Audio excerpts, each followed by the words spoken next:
Assalomu alaykum hamkaylik jamoasini kuzatib boruvchilar, bo'lmasizlar, harmanglar yaxshimisiz? Kuningiz xayrli, barakatli olsun.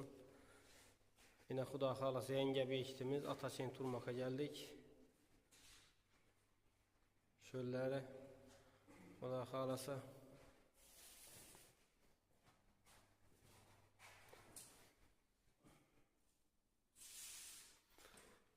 işlerimizi görüp kuzatib boravering.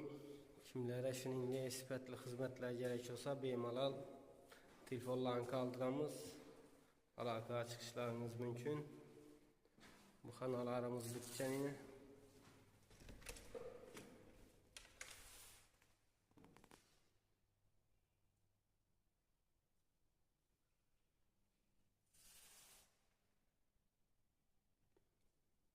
Rensiz alımız.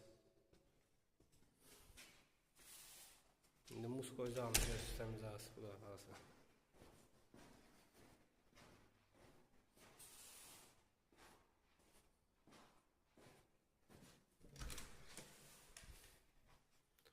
Yine muz koyacağımız.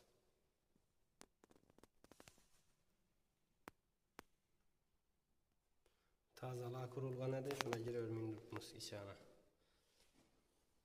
Kuzatib borishda davom etavering. Sog' bo'ling, salomat bo'ling.